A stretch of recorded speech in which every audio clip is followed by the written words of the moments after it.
Week 5 daily fantasy sports breakdown. We're back with the article. That was some user error on my part for not being able to get into the site. So we are back.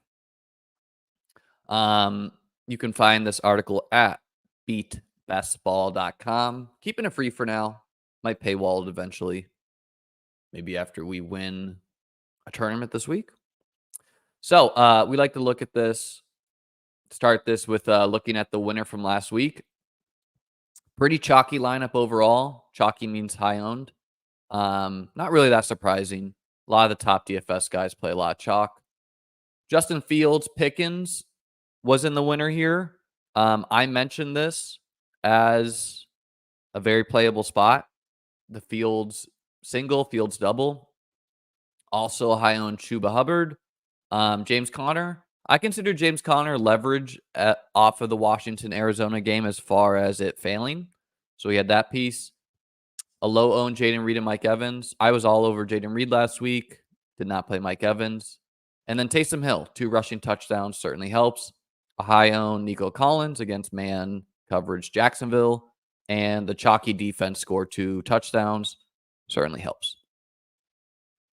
Congrats to Stefan828 on that. So, as always, we like to start this by looking at a dog bowl draft on Underdog Fantasy.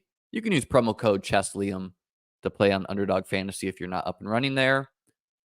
Here's the draft board. You can look at it on your own time. This last pick was Cortland Sutton. Couldn't get that to load, but some things that stood out to me is Tucker Kraft is going to be mega chalk as the paydown tight end.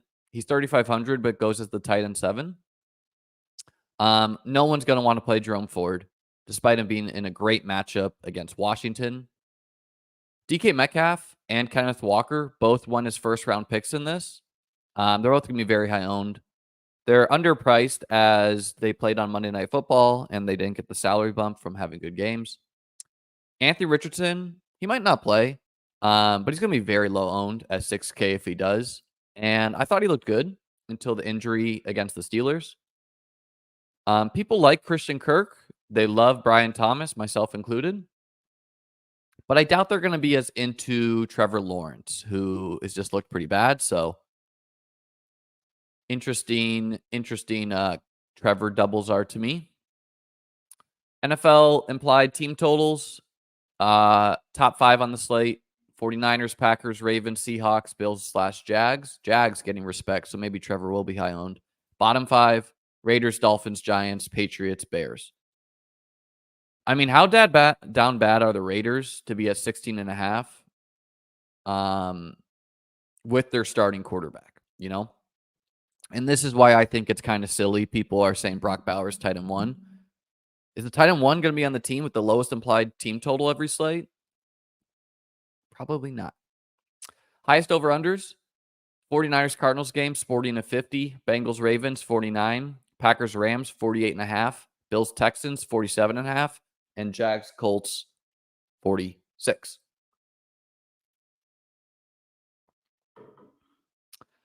Quarterback. Usually I write up the top 10. I went with the top 8 this week since there's only 10 games on the main slate instead of 12. Just gets kind of ridiculous to name the top 10 plays when there's literally 20 quarterbacks. So I went with top 8. Maybe I'll do top 7 in some weeks when there's more bye weeks. Got to show my conviction. Can't just write up every player. So number 1, Jordan Love at 6,500. These are DraftKings pricing. The Rams defense remains terrible. Jordan Love did have 54 passing attempts last week, so I don't know if we'll do that every week. But we have the perfect fusion here of an elite quarterback in Love facing a bad defense in the Rams against an offense that's going to pass a lot themselves in the Rams. That genuinely gives more possessions. You know, if you pass the ball and it's incomplete, the clock stops versus you running the ball a lot. And Love has cheap paydown options to stack with. Brock Purdy, my QB2, 6,200. Averaging nearly 300 passing yards the past 3 weeks, and he gets the Cardinals defense that's also terrible. If it isn't, again, Jordan Mason, it's got to be Purdy. Trevor Lawrence, 5,700. Something seems off for him. You know, like he missed Kirk on a wide open deep bomb. But I'm simply hoping the Colts defense is a remedy for Trevor. Caleb Williams, Justin Fields, both threw for over 300 yards against the Colts. So come on, Trevor. You got to do it. Josh Allen, 7,700. The Bills are road favorites, and I could easily see this being the Josh Allen smash game. Everyone knows this is the Stephon Diggs revenge game, but I think the Bills are pretty equally motivated to stick a thumb in the Texans' eyes, saying, really, you think trading Diggs is going to work for you? How about this? I would note, though, that over the past year, maybe even longer, we just don't see that many teams pay up for quarterback and win tournaments. And that kind of makes sense. When pricing's tight, it's hard to pay up for quarterback. You really need Josh Allen 7,700. Like, if he goes for 30 and Jordan Love goes for 25, that's not enough. That's not enough to justify a $1,000 difference. You really need, when you pay up nearly $8K for Josh Allen, you need that to be a 35-point game, a 40-point game, where you're gaining 10 points on the other quarterbacks at least. Lamar Jackson, who's 7,500, he scored 25 plus 3 out of the 4 games this year, and he gets the Bengals defense, who struggle to tackle. If it's not Derrick Henry, I like Lamar's chances to have another big game. Same problem for paying up for quarterback for him, but even worse for Lamar, where like Josh Allen, you can at least stack him pretty confidently. Lamar can get there and just do it on the ground. Josh can too, but even more so for Lamar. Deshaun Watson, 5,300. I know it's gross, but we play quarterbacks against the Commanders' defense. Even Daniel Jones got there. I don't know why the Cardinals went run heavy against the Commanders, even when trailing, but we know the Browns like to pass a lot. They're 6th in neutral pass rate. Deshaun Watson looked okay last week to me. Completed 75% of his passes. Amari Cooper, he threw one to Amari Cooper, bounced off his chest for like a 30-yard completion. He had a touchdown wiped away due to a ticky-tack hold. Would have looked better for him.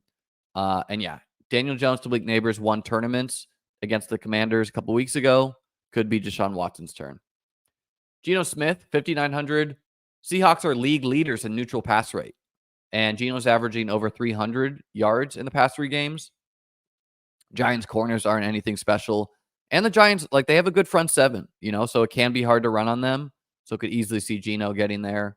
Should be pretty popular. Joe Burrow, the last one. The Bengals are 2nd in the league in neutral pass rate after the Seahawks.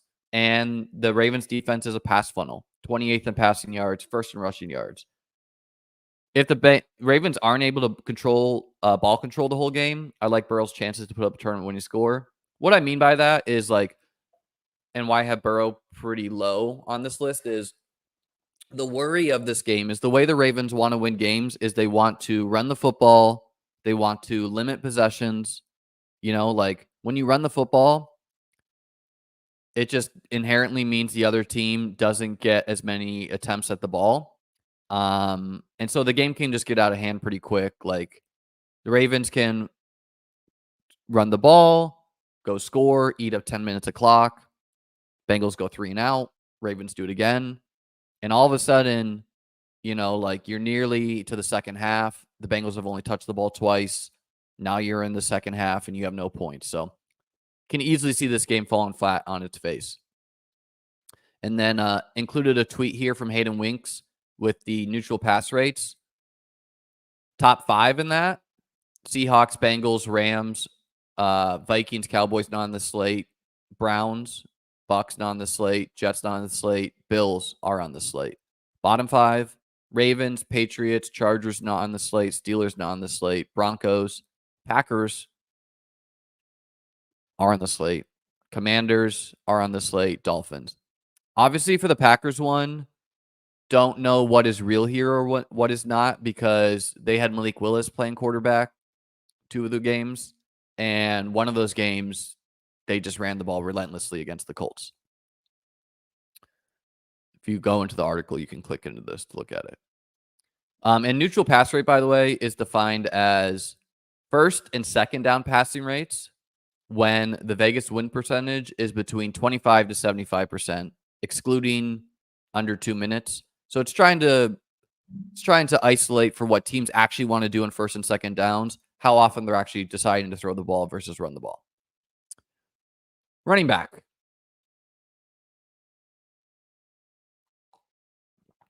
A player who should be very popular this week, Jordan Mason, 7,400. He's gone for 20 plus in 3 out of the 4 games this year. And now he gets the 27th ranked rushing defense and 29th defense in points allowed in the Cardinals. He started to get a little bit more involved in the passing game recently as well. So we saw a touchdown call back in the passing game last week on his ticky-tack call. Yeah, just a smash. James Cook, 7K. Kind of a hot take here. The Bills could be without Khalil Shakir. Just before I went live, that's official. Shakir is out for this game, which just means Cook should be more involved. And Cook is typically involved as both a rusher and a receiver. He's one of the few running backs who runs legit downfield routes where, when we're shooting for ceiling games, James Cook can literally run a 40-yard route and go catch a touchdown. Not many running backs do that in the NFL. A lot of running backs catch passes behind the line of scrimmage. They catch a 3-yard ball. They don't run a legit route and can catch touchdowns. I think the Bills want Cook to be their identity in many games this year. His explosiveness means he has a massive ceiling and a low floor, which we like for tournaments. Funny story here. My friend Utica, literally one of the top DFS players in the world. We were talking before the Bills played the Cowboys last week, and I was pretty interested in Cook that week. And Utica was like, what kind of ceiling does he have? He's never done XYZ. And I was like, I know he hasn't done it, but I know he's a fast guy. He's explosive. I know he has that ceiling in him. And funny enough, Cook exploded against the Cowboys that game for like 40 fantasy points. We've not seen a ton of huge games that way, but it feels like it's trending that way for him. I think he's probably going to be a league winner in best ball. And the Bills are road favorites. Ken Walker, 6,800, should be very popular. The Giants' front seven is pretty good. Like, they have a really good run stuffing D tackle too. But the Ken Walker just went for 30 plus against the Lions, who also have a tough defense to run on. He's an explosive runner, and he's seen target totals of 5 and 3 in his 2 active games this year. So some of that skewed. Like, he saw 5 targets against the Lions because they were trailing. Are they going to do that against the Giants? I don't know. Zach Charbonnet also looks good to me. But Ken Walker, explosive runner, he's in play every week. Derrick Henry, 7,800. I'm generally not a big dog guy, especially on PPR sites. But the Bengals are 25th in rushing yards allowed, 26th in passing yards allowed, or 26th in points allowed. I think I should have meant to say there. I'll edit it. And they struggle to tackle as a defense. And that's the big thing, is like they just have shown a lack of discipline tackling. And that's a terrible recipe to be facing the big dog. If the Ravens don't fall behind early, the big dog should be fed. So he's a risky play every week because, the Bengals get the ball first. They throw a touchdown. Ravens go 3 and out. Bengals score a touchdown again. You're not seeing Derrick Henry on the field. It's Justice Hill. So that's always in the cards. But, we know he's an explosive runner. Bengals can't tackle. He's in play. Kyren Williams, 7,600. He just dominates the running back touches on the Rams and has a very high floor ceiling combo every week. Jerome Ford, who's 5,800, kind of a hot take here. Aside from week 2, when Deontay Foreman was a big part of the Browns rushing attack, Ford has seen 10 plus rushing attempts in every game and targets of 7, 4, and 7. He's an explosive player, so if he's going to continue to be so involved, the big plays and touchdowns should come. The Commanders are 23rd in rushing yards allowed and 27th in points allowed. So, yeah, I've been playing Ford. You love to see the targets. Might not happen if the Browns are leading in a game, but Ford can house an 80-yard rushing touchdown. So he's in play in tournaments every week to me and should be unpopular. Josh Jacobs, 6,400. He's in a timeshare with Emmanuel Wilson, but the Rams are last in the league in rushing yards allowed per game and 31st in points allowed per game. Even DeAndre Swift got there against them last week. Speaking of, DeAndre Swift, 5,700. He gets the Panthers' 32nd defense in points allowed and 29th in rushing yards allowed. His usage is also just elite. He's seen rush attempts of 10, 14, 13, and 16, and targets of 1, 5, 4, and 7. So elite usage for him. Boom bust guy. Puts him in play in tournaments. He's going to be popular this week because he just did it last week, and the Panthers are terrible. But yeah, he's a pretty decent play. Wide receiver. Jaden Reed, who's 6,500. If we were drafting today, Reed is just like a second round player or higher. He's far too cheap at 6,500. He's gone for 30 plus points in 2 games with Jordan Love. Brian Thomas, 5,900. He's seen 9 targets in back to back games and gets a Colts defense that's been dominated by outside wide receivers. George Pickens, Roma Dunze, and Nico Collins have all gone for 100 plus yards on the Colts. The only team we saw that didn't is the Packers, and that had Malik Willis playing QB. Dontavian Wicks, who's 5K. He saw 13 targets last week and should now be near a full-time player with Christian Watson hurt. He's just too cheap. Deebo Samuel, who's 6,800. He's direct leverage off of Jordan Mason in the sense that he can rush in touchdowns and can always get there via the pass or the run or by housing a screen pass. So high ceiling player. Brandon Ayuk, who's 6,300. Hopefully people have given up on Ayuk because I have the feeling this is the week we get there. He should be quite low owned, and we know he's still an elite wide receiver. Ayuk should have hopefully shaken off any rust by this point after not practicing in the offseason due to contract negotiations. So, yeah, I think people are tired of Ayuk. I'm going to be playing him this week. I didn't think last week was a good matchup against the Patriots, but, with Purdy, Purdy looks great, and so I could see Ayuk exploding this game. Amari Cooper, who's 6,200. Insert number 1 wide receivers versus the Commanders here. Cooper's advanced stats are worrying, such as him being 61 out of 63 on ESPN's open score out of wide receivers. But he also had a deep touchdown called back to a ticky-tack holding call. And again, it's the Commanders. Kyle Pitts also had a terrible open score, had a good fantasy game last week. So clearly open score, especially week 4, is not the end-all be-all of fantasy production. Tutu Atwell, who's 4,900. Kind of a hot take here. I expect most to play Jordan Whittington after we saw him step into the Cooper Kupp / Puka Nacua role last week and earn 8 targets. I quite like Atwell, though, who has 80 to 90 receiving yards the past 2 weeks and remains the deep threat on the Rams. We've seen Jordan Addison and A.J. Brown torch the Packers deep so far this year.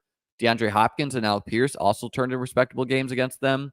And Will Levis / Anthony Richardson are no Matthew Stafford. DK Metcalf, who is 7K. He's just too cheap for what he is. After years of being stuck to one side of the field, this new Seahawks offense is a big boost for DK. Metcalf's had 100 plus yards in 3 out of the 4 games this year, including his past 3 games, and seen 10 targets plus in 2 of his 4 games this year.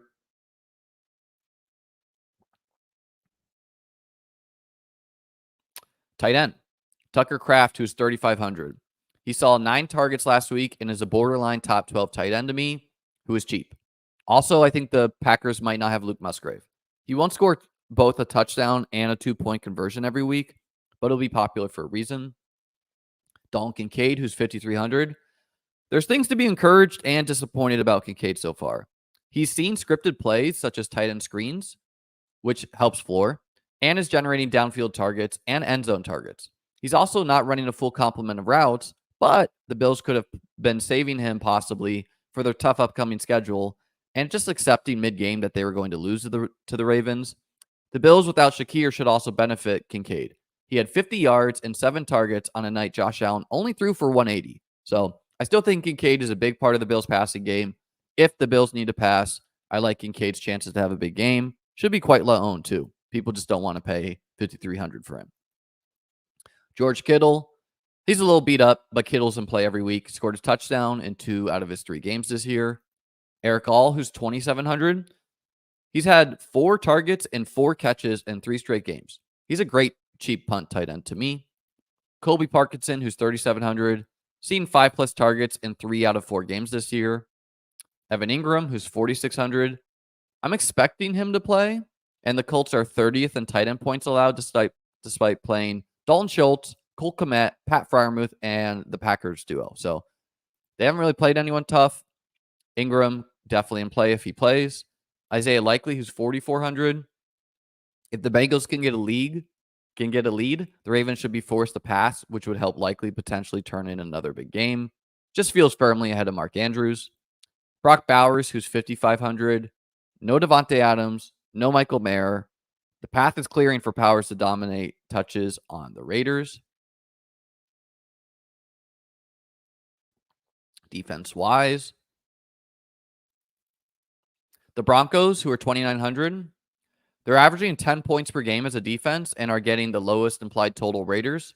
The Bills, who are 2,800, the Ravens were able to take advantage of the weakness of the Bills' defense. They're missing linebacker duo. I doubt the Texans will be able to do the same as they're again going to be without Joe Mixon. The Bills' pass defense is solid, and that's what the Texans should try to do. Playing them is simply hoping for turnovers and defensive touchdowns. Bills also might be without Ed Oliver. I think they might get Teron Johnson. They're all pro slot cornerback, so they're and no Von Miller either. So now the Bills are without Von Miller, Ed Oliver, and their linebacker duo. Still, though, they're a pretty solid scheme, and it's tough to pass on them, which is, the Texans are not going to be able to run on them with Cam Akers and co.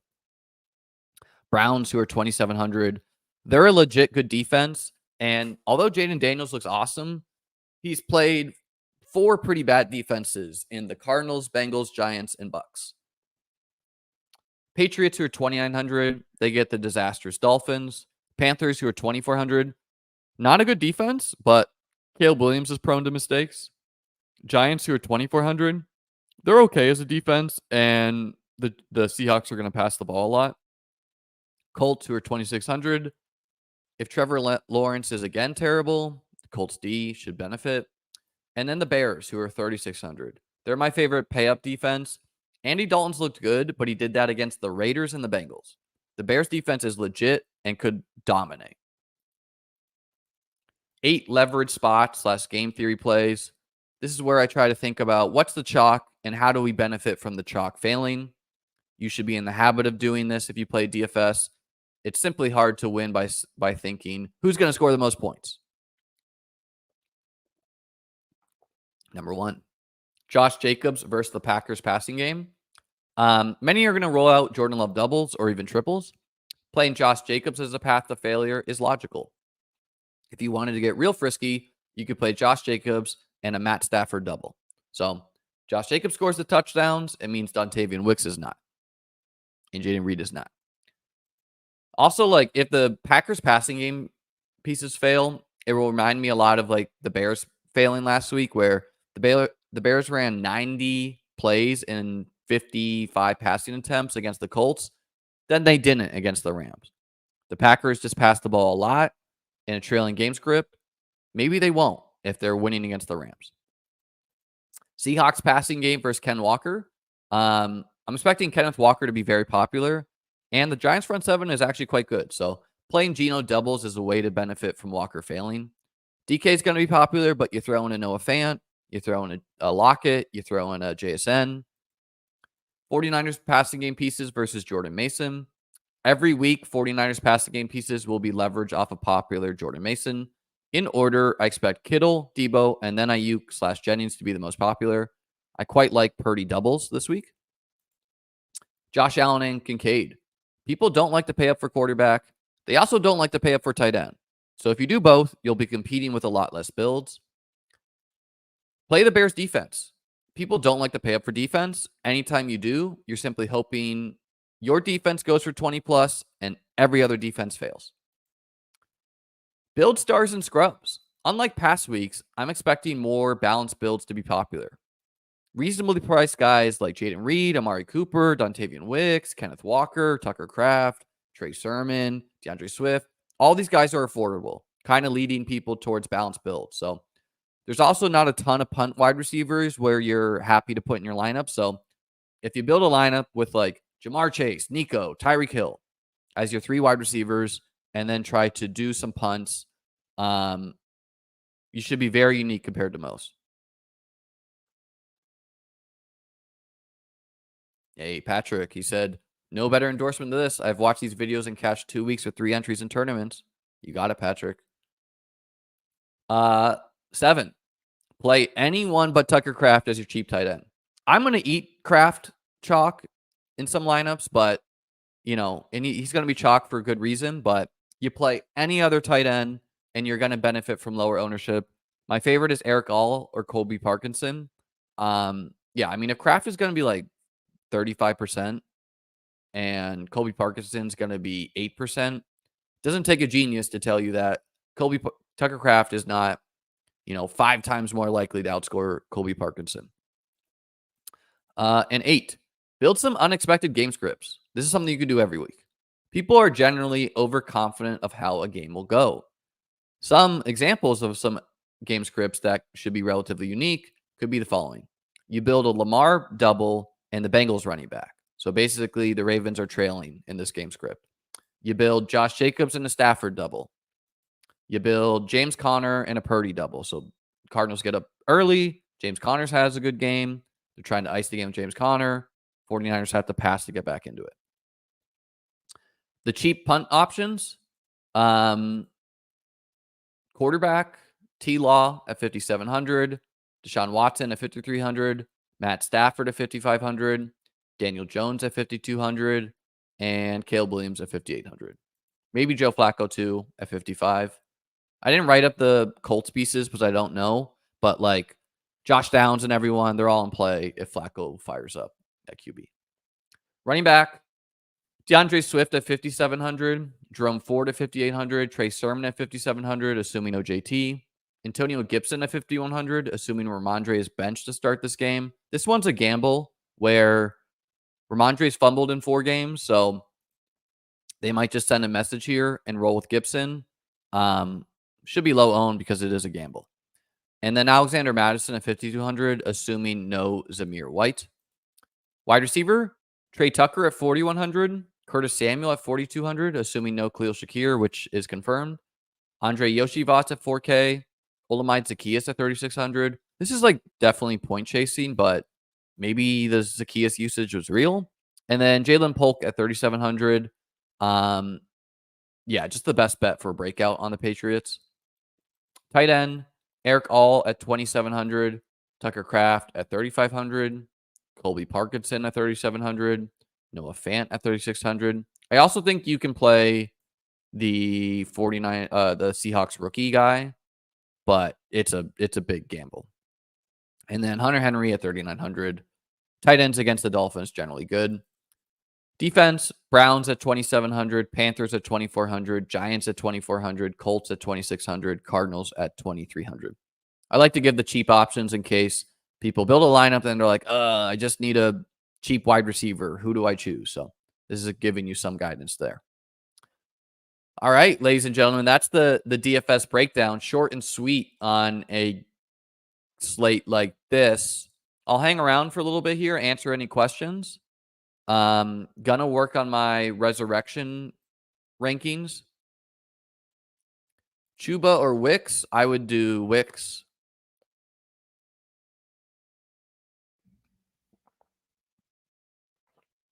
Yep, both defenses in play in this game. I don't think the Dolphins defense is very good, so I'd rather do the Patriots. I quite like the Browns' chances to win this week. Weather.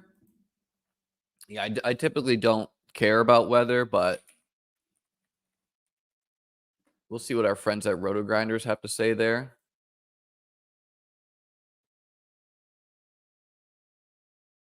Looks like no games really to be concerned about. There are some like maybe hurricanes brewing in Florida, but Jacksonville usually pretty clear. I would definitely play Sermon over Madison, assuming no Jonathan Taylor.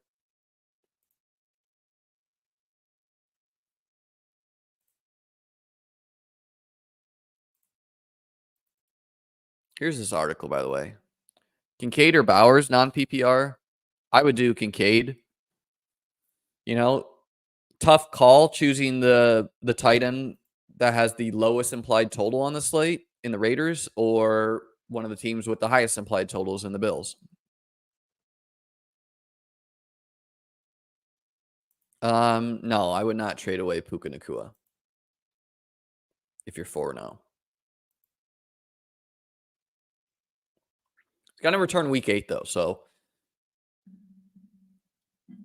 Oh, no, it's risky. Who is the most cuttable? Roshan, Javonte, Jerome Ford, Spears, or Hawkinson? Roshan. is the most cuttable. Worthy or Scary Terry in the flex? I'd probably do Worthy. Terry McLaurin might be chalk in TFS, though, which doesn't seem like great chalk to me against the Browns defense.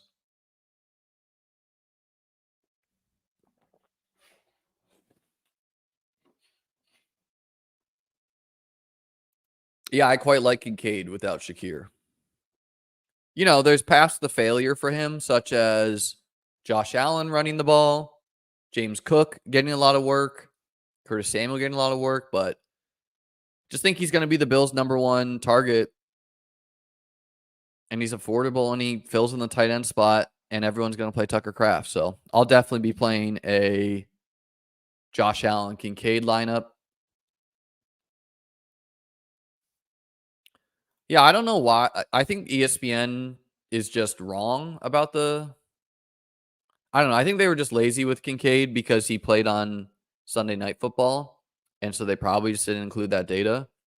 Because it's not, they don't say you need a certain amount of routes. It says you need a certain amount of targets. And Kincaid, I think he has like 21 targets, 19 targets, and the minimum is 15. So we should get the open score numbers on Kincaid next week. I asked the guy who does it at ESPN. He didn't respond. I'm sure he doesn't know. Move over to Underdog. Maybe do a draft or two while I hang out.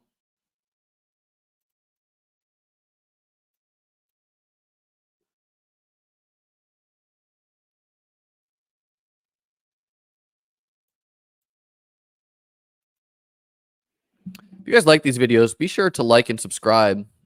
Only 110 people away from 6K. Might do some chess stuff on my Liam Teaches Chess. Actually, I'm going to keep this video short just so that if someone looks at this, they're not like, oh, an hour-long video. 30-minute video, to the point, broke down the DFS slate. Good luck this week. Might do a second stream later today. Peace out, guys.